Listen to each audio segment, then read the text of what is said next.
입냄새 치료는 제가 크게 이제 두 가지라고 말할 수 있어요. 제가 하는 방식이. 첫 번째는 그 원인에 따른 치료입니다. 입냄새의 원인이 무엇인지, 알려진 대로 이제 위열이나 또는 위식도 종류, 또는 후비루, 또는 치은염, 또 편도염, 또 구내염, 또는 뭐 구강 건조, 또 면역 기능 저하, 뭐 이런 여러 가지 원인들을 있는데 대개는 그 원인들이 한 가지가 아니고 대개 두 가지, 세 가지, 뭐 네 가지 뭐 이런 겹쳐져 있는 경우들이 상당히 많아요.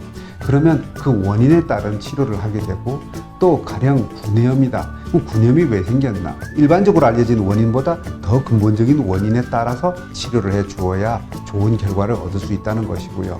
그리고 여러 가지 원인들이 생겼을 때 그럼 이거 선후를 어떤 것들을 먼저 치료를 하고 그 다음에 나중에 어떤 것들을 치료해야 될까?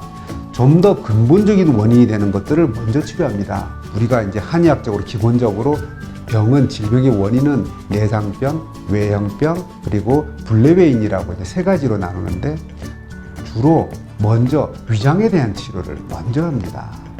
이게 똑같은 비중으로 있다.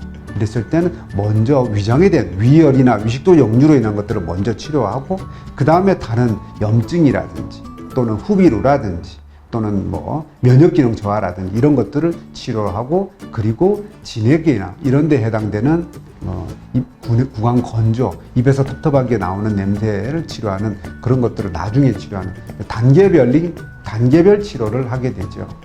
그거는 이제 구취 환자분들이 그 구취가 나기 시작한 지 얼마나 된 기간이 중요하고 또 우리가 검사를 했을 때 구취의 정도에 따라서 또 구취의 원인이 몇 가지냐에 따라서 사실은 차이가 많이 납니다. 그래서 뭐 보통은 3개월, 좀 길면 6개월, 아주 길 때는 그 이상 가는 경우들도 있습니다. 근데 보통은 일반적으로는 3개월, 좀 구취가 심하다든지 병의 원인이 여러 가지라든지 입냄새가 생긴 지 기간이 오래되었다든지 또는 입냄새의 정도가 좀 심하다든지 이랬을 때는 6개월 정도로 치료를 하게 되죠.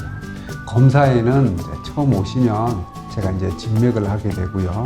그 다음에 구취의 정도가 어느 정도인지 측정하는 구취 측정을 하게 되고 또 그리고 구취가 어디에서 나오는 구취인지 구취의 이제 종류별로 구취가 나오는데 우리가 사실 입에서 나오는 가스의 양을 측정하는 거예요. 근데 그 구취를 유발하는 가스가 우리가 크게 세 가지라고 말할 수 있습니다. 그래서 가스의 종류에 따라서 각 가스의 양을 측정을 해서 가스가 나왔을 때 이게 위장에서 내원한 것인지 또는 입안에서 나오는 것인지 무슨 염증이나 이런 걸로 문제에서 나오는 것인지를 이제 구별을 해서 이 원인이 무엇인지에 대해서 또 그 원인별로 어느 정도인지를 측정하는 것이 있고요.